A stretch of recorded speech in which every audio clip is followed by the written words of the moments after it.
Good evening and a very warm welcome to Tara Institute.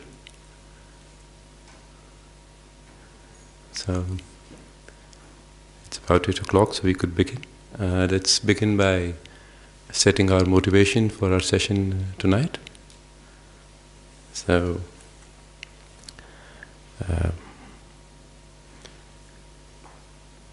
think about what brought you here tonight and what you hope to achieve from this session.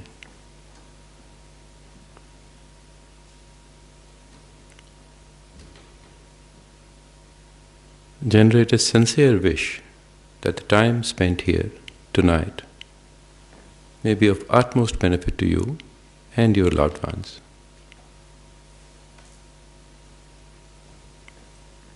And those that you may come in contact with. And if you like, you can extend that wish to be of benefit to all sentient beings. People you may never come in contact with, animals, birds, insects, all living beings, everywhere.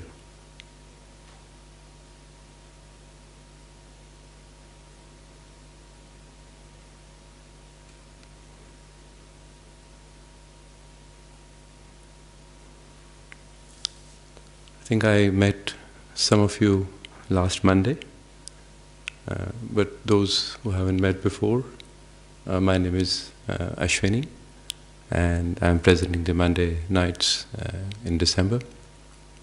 I've been a student at Tara Institute for about 10 years now, and this is my first month presenting in this way. So I made my first presentation last Monday, and I want to thank everyone who was here for their encouragement.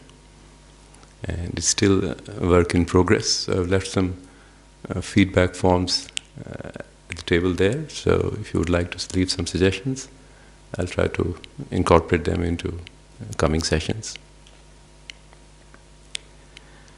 So as I mentioned last time, 10 years is a very short period of time to gain any significant understandings of Buddhist teachings. So I will try and convey whatever little understanding I have developed over the last 10 years. I can still recall the first Monday night teaching that I attended in this very Gompa.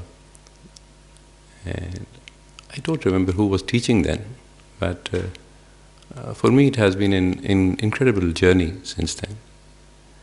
And I continue to benefit from the teachings of Venerable Geshe Doga, our resident Lama here, and many of his long-term students who have been here and teaching for many, many years.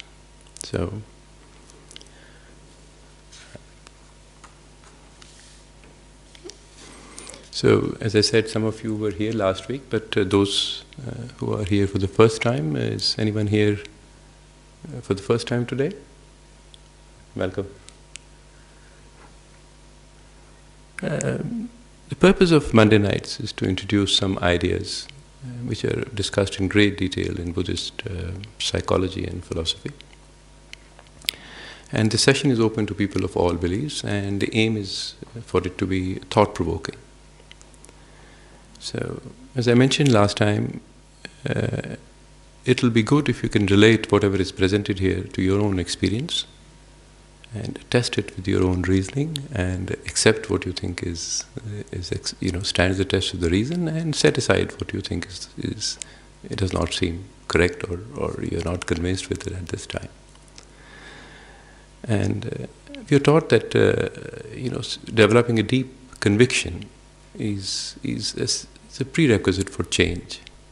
So unless we have tested these ideas and unless we have questioned them, they're not really useful. We just park them somewhere and just forget about them and go on with our lives. So, and this is the tradition which Shakyamuni Buddha himself set 2,500 years ago when he taught, and he said that we should not accept his teachings based on faith alone, and we should examine them by our own reasoning. So I hope my presentation will trigger some discussions, and this time I'll be a little bit more mindful. I didn't leave any time for discussions. I did say that we want to do this, but I just didn't leave any time for it. So hopefully I'll be mindful today, and we'll keep some time at the end. So the Mondays that I'll be presenting, we'll try and keep a mix of some meditation, some presentation, and hopefully some discussion. So our topic for Monday nights in December is a quote from His Holiness, the Dalai Lama, which says, "If you would like to be selfish, you should do it in a very intelligent way. The stupid way to be selfish is seeking happiness for ourselves alone. And the intelligent way to be selfish is to work for the welfare of others." So His Holiness is suggesting a very, very radical way to be happy. And to better understand this, we frame three questions. The first, which we talked last Monday about, was what is happiness? The thing that we are all seeking, and where can we find it? And today I hope to discuss what are the obstacles to this genuine happiness. And next Monday we will look at some steps, methods to transform our minds to overcome these obstacles. So I would like to start by recapping what we had discussed a little bit last Monday, because if you're anything like me, 1 week is too long a time. So many things competing for attention, and it would be good to just refresh. So I've made some notes of what we discussed. So last week's question was, what is happiness and where can we find it? So we first discussed this universal and very pervasive wish to be happy.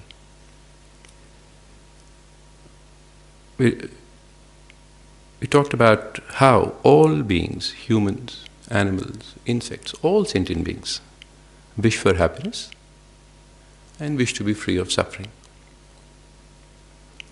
All our mental and physical activities are driven by this innate sense to be happy and to be free of suffering.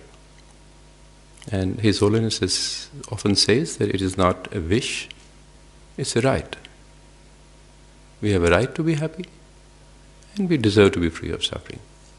And it's perfectly normal to be selfish in that way. And then we explored how we go about looking for this happiness, and suggested that we might be looking at the wrong place.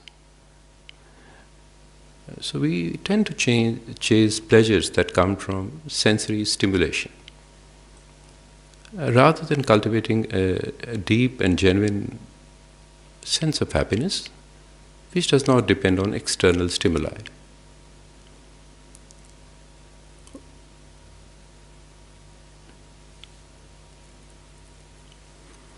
So His Holiness has given some definitions, and which we worked through. So the first level of satisfaction is the pleasure that comes when we come in contact with sense objects.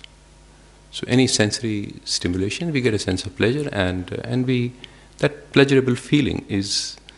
We discussed many examples of possessions,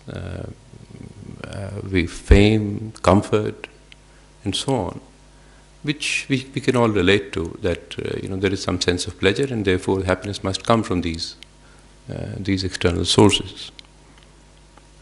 And when we experience this pleasure and when this wish is gratified, we automatically set forth accumulating conditions that will maximize this experience.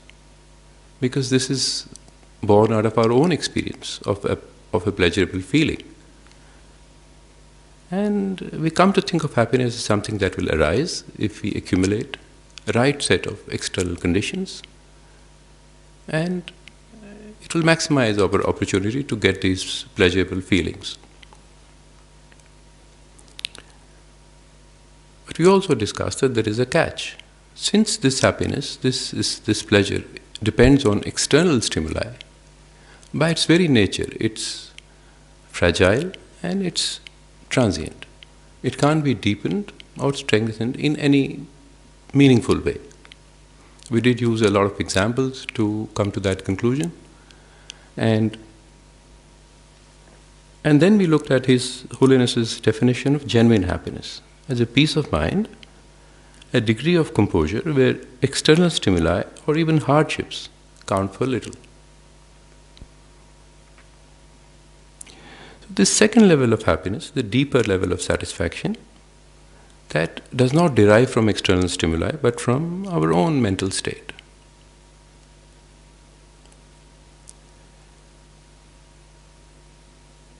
So at this stage, we looked at how we used some examples to illustrate as to how the same object can lead to varied mental experiences across time.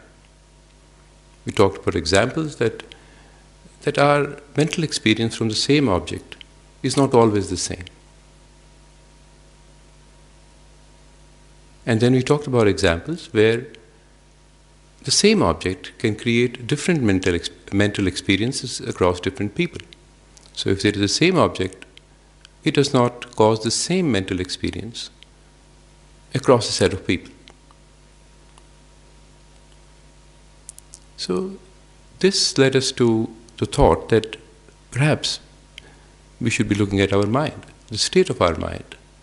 And we came to the conclusion that our relationship with the external world is mediated by our mind, and it is a lens through which we see everything, through which we relate with everything. So, a good way of looking at this would be that our own experience of having the same object, when presented, when we have a good state of mind, we seem to enjoy it. And when we have a disturbed state of mind, the same object, the mental experience is not of the same joy. So the idea was to look inwards, look at our mind. So as His Holiness says, the key to human happiness lies in our own state of mind, and so do the primary obstacles to our happiness.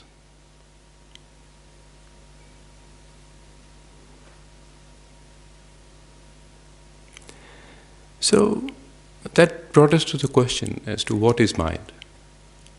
How do you define mind? And this was I was a bit rushed, and I thought we'll come back to it.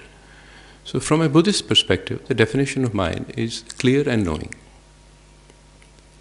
The clear aspect of mind allows it to reflect objects, and the knowing nature of the mind allows it to cognize those objects, know those objects. Often we use analogy of the sky. Our primary mind, at a basic level, as a basic definition, is clear in nature, like the clear sky. And thoughts that arise in our mind can be likened to clouds, which when they arise, they obscure the mind until they settle down. Just like wind, it blows away the clouds and the sky is clear again. So the other aspect to look at is the spaciousness of the mind. So the clear nature of the mind is spacious, and it allows the objects of cognition to arise in it. So this definition of mind, and we'll go into more details a little bit later, but is to understand that, to look at these two aspects of the mind.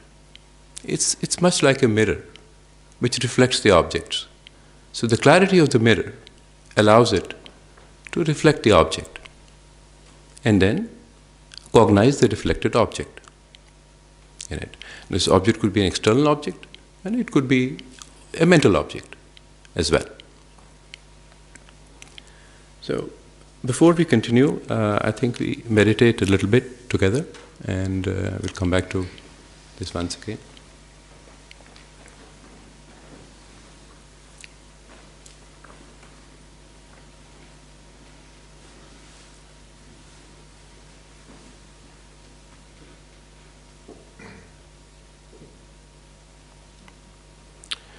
So, we'll do a meditation on the clarity of the mind. So, this meditation is said to help us gain a direct experience of the clear, non-material nature of our mind and the transient nature of thoughts, feelings, and the perceptions that arise. So, please find a comfortable posture, either on a cushion or a chair, whatever suits best. The idea is to be relaxed, yet alert. If you're sitting on a chair, keep your both feet firmly on the ground. And if you're on a cushion, you can sit with your legs crossed, hands gently resting in your lap, right hand on the left, tips of your thumbs together. It's important to keep your back straight but not tense. Chin tucked in. Eyes slightly open to let some light in. And rest your gaze on the ground in front of you. And if you would like, you can also close your eyes if that suits you better.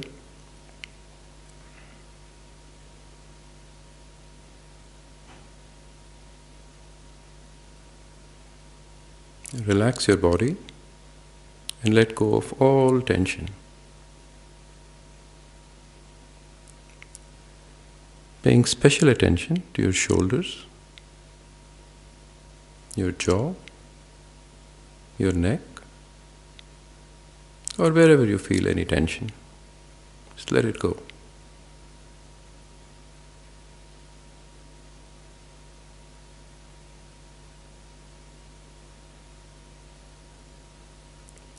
So let's begin by taking 3 deep breaths. Breathing in deeply through both nostrils. Bring the air down to your stomach.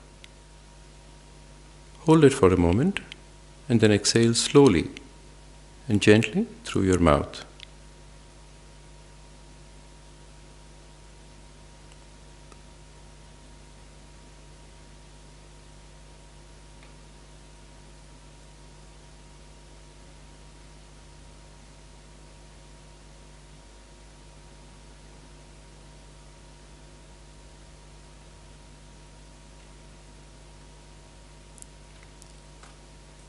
Now breathe normally, in and out, through your nose.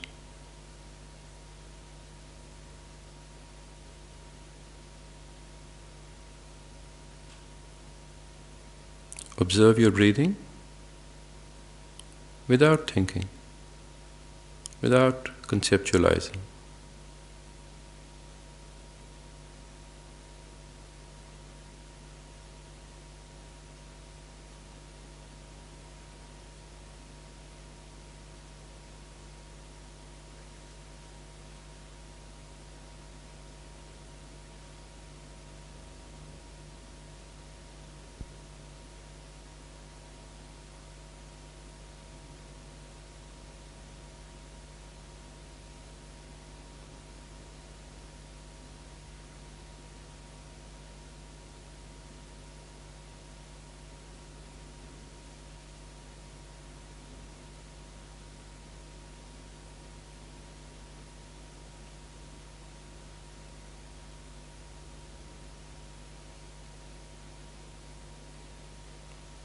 Now imagine lying on a hilltop and staring at a sky that's completely clear and free of clouds.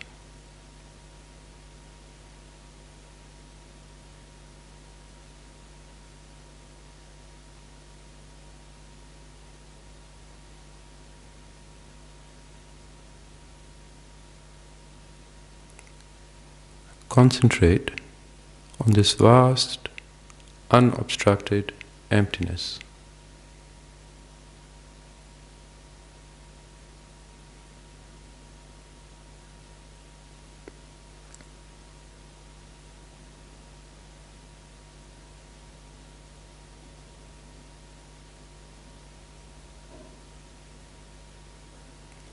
Imagine that it flows down and fills you and your surroundings completely. Everything becomes empty, like space.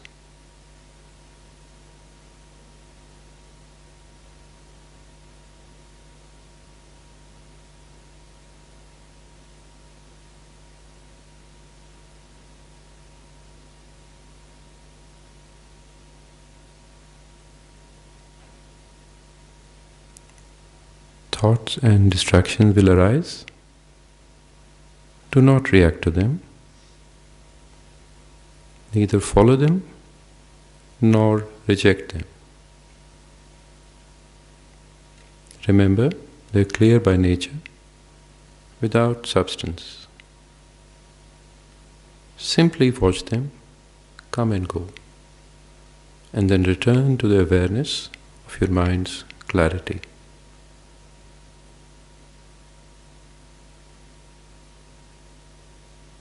There is no need to wonder what the mind is. Simply observe it. Its clear nature, which is like infinite, empty space. Let's stay in this for a while.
Relax your concentration and bring your awareness gently back to the room.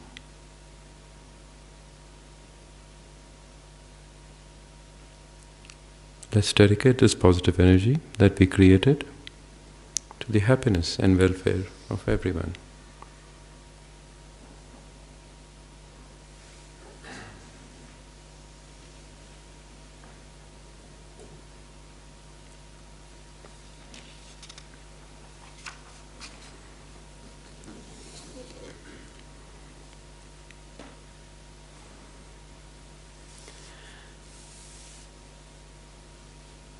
So,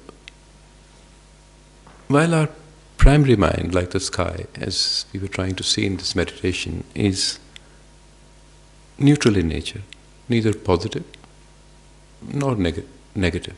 It's neutral. But at different times, it is accompanied by what we call mental factors, types of consciousnesses, types of feelings that are always present. So feelings such as love, compassion, patience, concentration, anger, attachment, jealousy, whatever you are feeling is a mental factor. So when these mental factors arise, they tend to color the mind. And all the rest of our mental consciousness, which is neutral, takes the form of the mental factor that arises. So the mind takes energy from these mental factors, and that defines our mental experience at the time. So an example would be looking at water, the clear nature of water, as the clear nature of mind.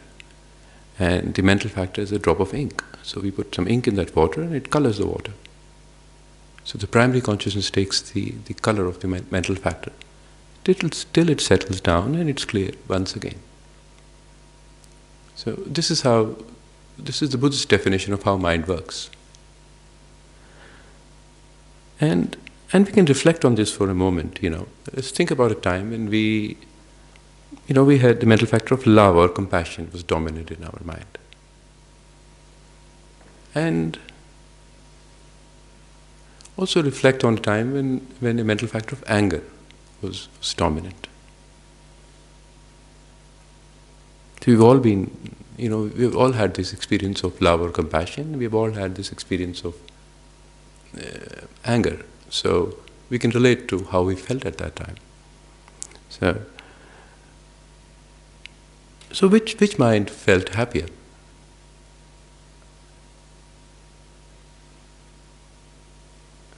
So this is through our own personal experience we can see which mental factors are beneficial for us, for our mind, and which mental factors are not. So the Buddhist psychology classifies the mental factors into three types: positive or beneficial. And when we say positive or beneficial or sometimes virtuous, what it means is that they're beneficial for our inner happiness. That's the definition. It is not a definition of being pleasurable, it is a question whether they're beneficial for our inner happiness. And the negative ones, the non-virtuous states of mind, are non-beneficial for our happiness. And there are neutral mental factors as well, which are neither this nor that. So there is a whole lot of study on mental factors, a lot of work done on this, and if you're interested you can read about them.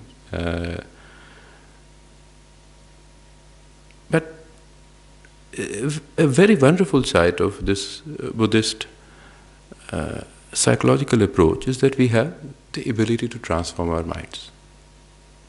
And I find that very uplifting. That mind is not intrinsically something. It's not, I'm not an intrinsically angry person. So there is a possibility to transform our minds. So, because mind, as we saw, its primary nature is clear. It's neither angry, nor sad, nor happy. It's clear. So, when it is accompanied by certain mental factors, they color the mind, but they don't obscure it permanently or stain it permanently in any way. Because then, through our own experience, we would say that if we were angry once, we would always be angry. It doesn't happen, Anger rises and subsides, and other feelings come and go. So we can very well relate to the fact that there is this possibility of change. And it is not permanent. It's changing from moment to moment. So this means whoever we are, we have the possibility to change and transform our minds, if we want to. we can strengthen and grow positive mental factors and eliminate, eventually reduce or eliminate the negative mental factors. And this is not a unique Buddhist perspective anymore. A lot of work that's happened in neuroplasticity talks about linking, the studies linking the higher rational parts of the brain with the limbic system, where all these emotions and feelings are associated with. And it is now said that through rational thought, you could actually rewire your brain, and you could train your emotional instincts. So this is now part of mainstream science, and a lot of work that's happening on this. So the Buddhist psychological approach, underpinned by this possibility of changing and transforming the mind, becomes to reduce and eventually eliminate all the negative afflictive states, which are the cause of our unhappiness. So, does that make sense? So then it leads us to the next question. What are these negative states of mind? How do we find them? What are these? So they're defined by two characteristics, two main defining characteristics. One, they're disturbing. As we saw from our experience, that they undermine our well-being. Whenever they arise, we have this internal turmoil, and they deprive us of this mental freedom. Our perspective becomes very, very narrow. And the second property is that they are delusional. So they distort our perception of reality. And I'll quote from what I read, one of our FPMT teachers, Venerable Curtin, has put it very nicely. He says they are distorted assessment of the person or the event that we are focused on. They are elaborations, exaggerated stories, lies, misconceptions, fantasies, conceptual constructions, superstitions. And as Rinpoche Lama Zopa puts it, they decorate on top of what is already there, layers upon layers of characteristics that are simply not there. So these afflictive states are these two properties. Whenever we think of any, and we can reflect on this, that A, they are disturbing, very easy to relate to, and the other is that they distort our sense, objective assessment of the situation. So and to bring it's important to understand this. So let's use a couple of examples. So to get a better understanding and bring this to life. So we could recall a time when we were angry. So fit of rage, and so the object of our anger, how did it appear at that time to us? 100% negative, completely negative. Cause of our anger, rage. But in moments of calm, we could possibly find some redeemable features, something good about this object of anger. He's not an object of anger for everyone. For me, he is. So there must be something there which I am not able to see when this anger arises. So we have a deluded view of the object. And the second thing, we already have an experience of the inner turmoil when we are angry, the loss of control. Literally, we become mad. We can't even take care of our own self-interest. When we are possessed with anger, we just can't. And how many times we had to regret what we have said or done in anger. So that kind of brings home the point that we have this sense of inner turmoil. And now we look at another example, which is of strong attraction. If you had a very strong attraction towards someone. So again, our state of mind is based on a distorted perception. And how? Because we become completely blind to any shortcomings of that person. In our mind, it's 100% perfect. We airbrush the image to complete perfection. We cannot see anything wrong with that person. So our objective assessment, to some extent, is compromised. And this obsessive clinging to that image that we have created, and we have put layers of attributes which probably are not there. Now it's just a mental image that we have created, and creates clinging. Also creates a bit of insecurity. That I really need that object. I need that person. Somehow I'm incomplete without him. And of course that in itself leads to being internally disturbed. So, and also this state of extreme attachment by its nature is very unstable. And we can see that, because of this insecurity, we are driven by a desire to control the object. And if the object is a person and that desire is thwarted, very soon it turns to resentment or even hatred. So, it is the way our mind works. It exaggerates when this delusion arises. Not that there is nothing good in that object. Yes, there is. But when this strong mind of attachment or anger arises, we add attributes which are really not there. So our ability to see it objectively goes away. And of course, there is internal turmoil.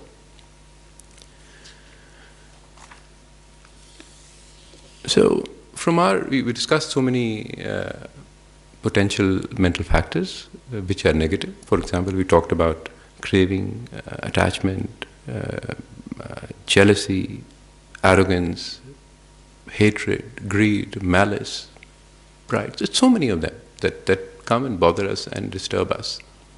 So how do we make a sense of all these? How do we deal with so many things?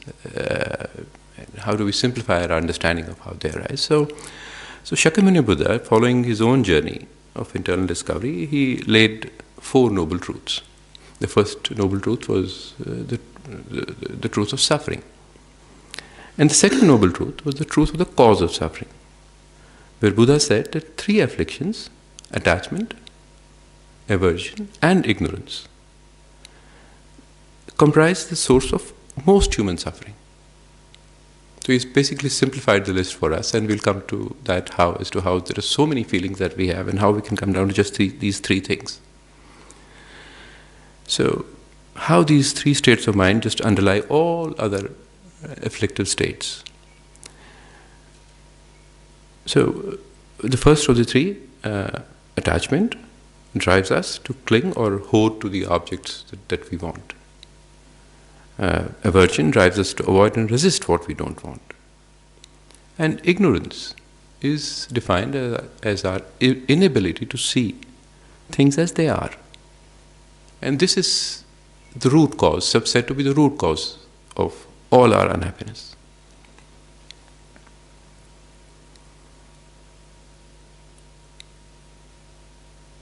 So Shakyamuni Buddha called these as 3 poisons. And the first 2 poisons arising from the third poison. So we'll just see how this relates in terms of our own experience. So if you look at these afflictive states of attachment and aversion, so if you look at all these mental states, we can see there are these emotions of the anger family. The hatred, enmity, malice, they're all, there's excessive repulsion. We are wanting to either avoid or destroy that, what we don't want or what we don't like. So you can see that there is this whole group of emotions which are of excessive repulsion. And then there is this emotions of attachment family. There is an exaggerated sense of attachment, which could be greed, lust, craving, and so on.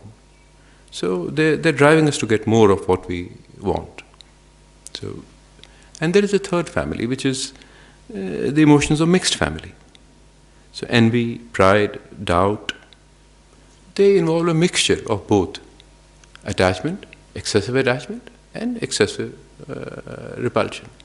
So let's take an example of envy, to understand this a little bit better. So,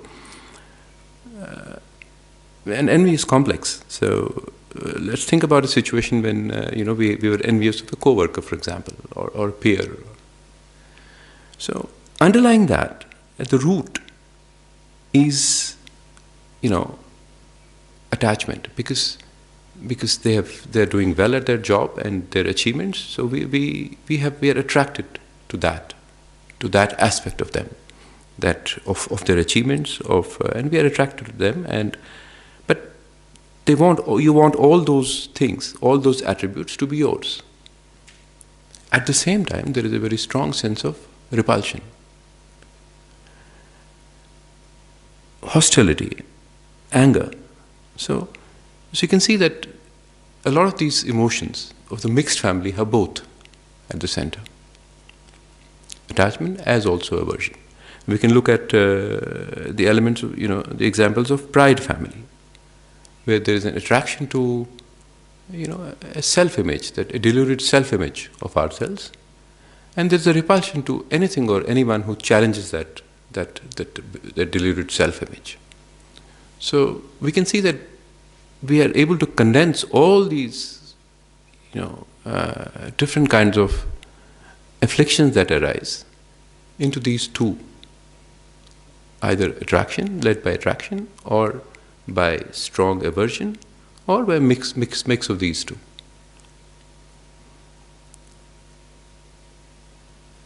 So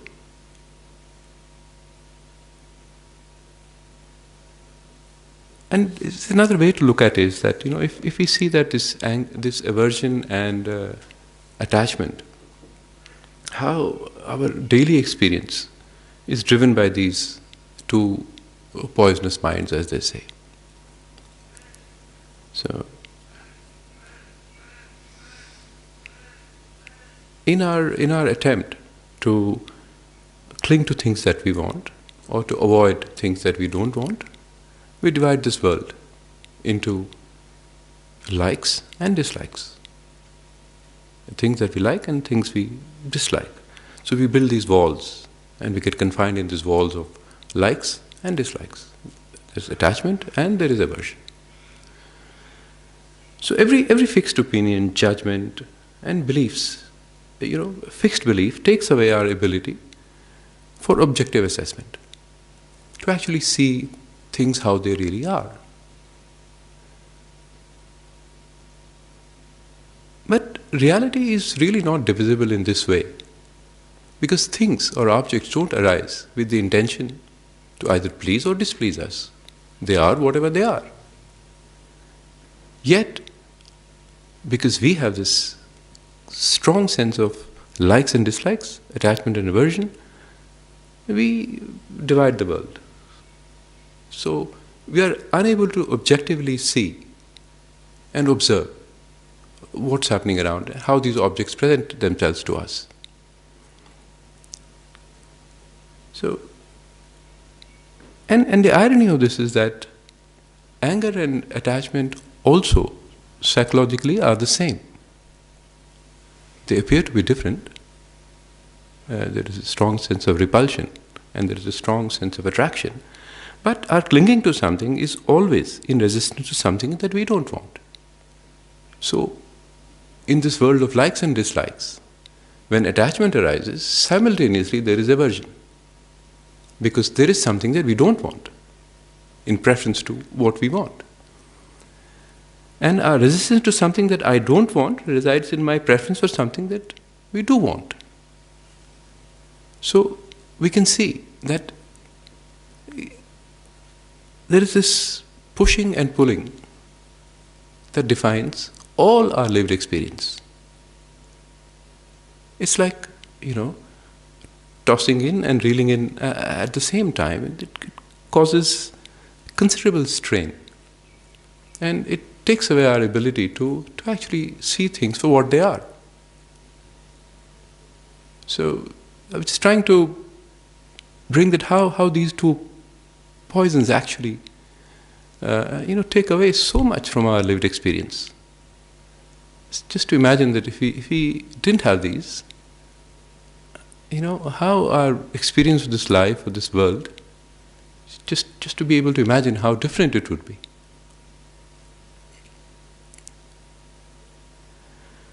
So, I need to be mindful of time. So, Shakyamuni Buddha, he then, given that so much of turmoil that is caused by attachment and aversion, he went on to describe the ultimate cause of suffering, the third, ignorance, which we defined as our inability to see how things really are. So, at the root of our attachment and aversion is the way we see ourselves. So we have this, mental image of an independent self. We create this mental image. It's a thought, it's a mental construct. Who I am, my ego, I construct it. And I put it at the center of this universe. And everything I perceive is in relation to this image that I have built. And this is a very, very profound teaching in Buddhism, how we see ourselves and how it really exists. And I don't understand it deeply enough to be able to present it in any great detail to you. But what is important for the purpose of this evening is understanding that once we have this all-important image of self, its main voice is I want. We can relate to it very easily, it's that ego, there is this issue of I need, and sense of attachment comes from that. So, to tease it a bit further, we could look at an example of jealousy that we talked about. Let's take an example that, my neighbor buys a flashy car, right? And the thought of buying a car hasn't, crossed my mind till now. I'm not thinking about buying a car, but just because he buys a flashy car, I start to covet the car. I just want I want the same car. So, because I feel, because the mental image that I've constructed, maybe I feel less of a person because I don't have that object or that car. So, you can see that the attachment and the jealousy is not really driven by the desire for the object, because I wasn't thinking of buying a car. It is only when he bought a car that I started thinking about it. So it's really not the attraction. So it is, in fact, the manner in which the object's possession reflects on me. So this mental image that I have constructed, so to get a sense of that mental image, it has become a thing in itself now. It wants to be protected, it wants to be fed, it wants to be, I can be drawn into doubt regarding myself because I need what you have in order to be the person I want to be. So much mental fabrication comes and interferes with our day-to-day lived experience. So now you can start to see how this self-image at the center of a universe, when you put this self-image there, a self-cherishing attitude starts. When we have this image in the center, now its voice is I want, and that self-cherishing starts to, the thought of self-cherishing arises. So because we seek things to protect and enhance this self-image that we have created in the first place. And this gives to the rise to attachment, and once attachment is dominant, we exaggerate the quality of the, as we discussed, we believe that this object is more than what it actually is. We fabricate its good points.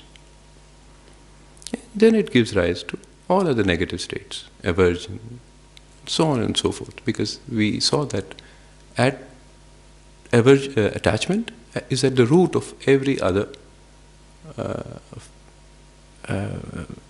negative state of mind. So in our quest to be happy, in our sincere quest to be happy, we actually create fuel for all our disturbed and distorted states of mind, which become a problem for developing a genuine, internal, deep sense of happiness. So I laid this down so that we could get to understand His Holiness's quote that we were discussing. I'll come back to that and try and relate this, whatever I said, to this. So if you like to be selfish, you should do it in a very intelligent way. The stupid way to be selfish is seeking happiness for ourselves alone. The intelligent way to be selfish is to work for the welfare of others. So this self-centered attitude that seeks happiness for ourselves alone, this self-cherishing attitude, is a stupid way to be selfish. Because all it does, it fuels our attachment and it becomes the basis for all our mental neurosis. That's what His Holiness is trying to say, that is it a stupid way to be selfish? So, and obviously, and he's alluding to an intelligent way to be selfish, and we'll come to that next Monday. But I just wanted to bring, make a couple of points. Because I want to clarify that the Buddhist teaching is not that we should not want or experience pleasure. So it's not that. Because I remember we started with this innate desire to be happy and to be free of suffering. So avoiding pleasure and seeking misery would not be a good strategy, I would imagine. So it's not that. What we need to understand is that it is not the pleasure that is a problem. Pleasure is never a problem. It is the desire. It is the desire for pleasure. It is the clinging to pleasure. That is the problem. It is the restlessness that is created by this clinging is the problem. So no, Buddhism doesn't say that we have to live miserable lives. In fact, Buddhism says that you should live very happy lives. And also actually believes that if we remove all these afflictive states of mind, our primary mind is calm and peaceful and restful and happy. That's our natural state. That's our natural state. So, and the other thing I want to talk about is, and His Holiness has mentioned that, when we talk about human emotions, we need to, they're very subtle things, and we cannot be dogmatic about them. So we can't, it's not a very simple way to, put them in categories and so on and so forth. And so because from a biological perspective, all emotions have, an evolutionary purpose. Attachment. Without attachment, we would not have families, we would not have societies. Desire, if we didn't have desire, we wouldn't get out of bed. Desire is an important emotion. Similarly, anger can repel us, help us repel forces that threaten our survival. Fears enable us to, to be vigilant and protect ourselves. So, but these tip from being potentially constructive and useful because of the two features we described earlier, which is when they become disturbing, or when they take away when we become delusional because of them, we can't see objective reality. So when their intensity becomes disproportionate to the situation in which they arise. So, these things are always there, but it is when driven by craving and strong attachment, these become excessive. So we can take an example of anger, So sometimes, strong, if there is some injustice, there is a very strong sense of compassion, and there can be some very strong outrage that arises out of compassion. And it gives us that extra bit of fuel, the energy to actually do something about, something about that situation that we feel so strongly about. when anger extends that practical function, when the perpetrator of the injustice becomes a villain, and when we put attributes on that which are not based in reality, exaggerated opinions that they form, and then the anger becomes destructive. So it is a bit nuanced, as His Holiness has taught many times. So I think I will stop here this evening, and we can.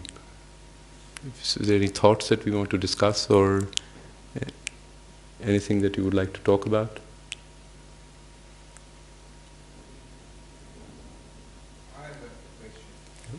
So it's very interesting what you said, thank you very much. But how is it related to something like perseverance or pushing through something that is tough and you mentally or physically but you know at the end it's worth it? I've got a friend that does ultimate, which is running more than 42 Ks, and it's always a pain barrier in the end, but it's always worth pushing through when your mind is telling you to stop. But how is it related to this?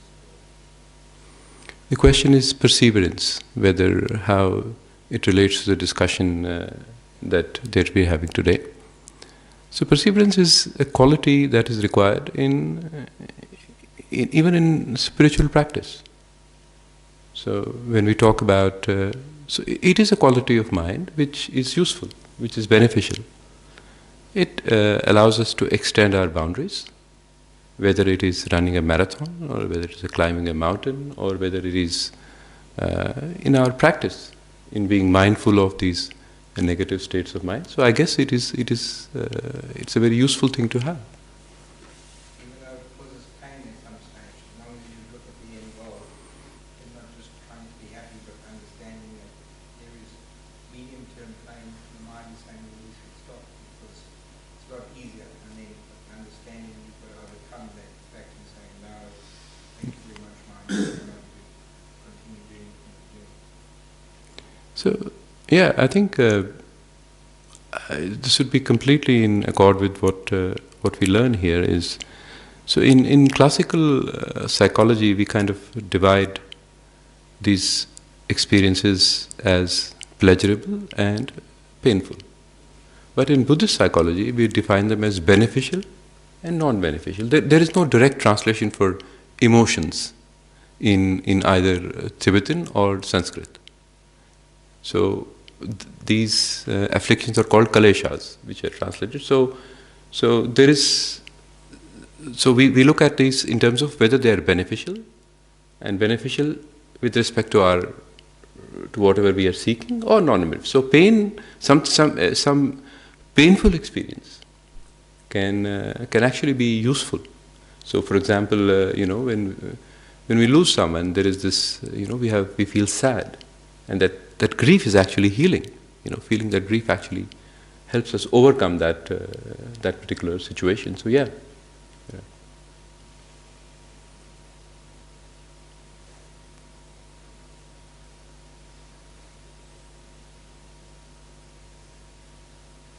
Okay, so just a summary of what we discussed today. So our focus, in pursuit of happiness, our focus should be on inner happiness. Yeah, that's what we discussed last time.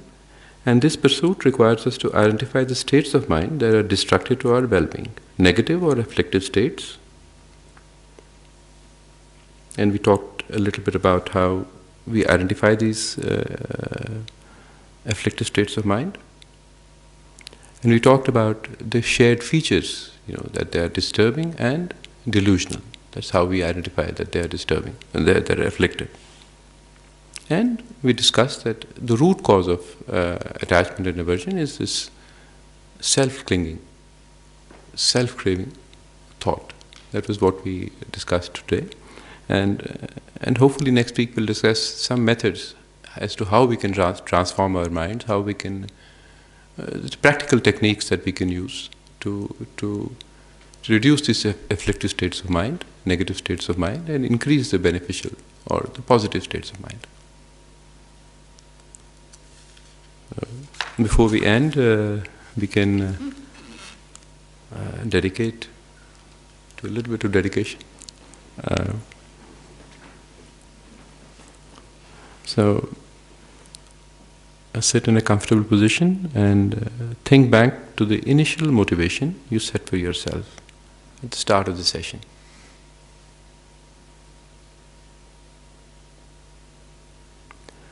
Generate a strong wish that any beneficial outcome from the last hour or so,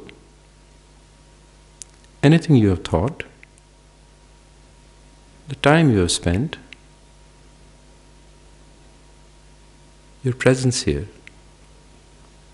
may it become a cause for you to achieve your motivation. May be of benefit to you and those around you.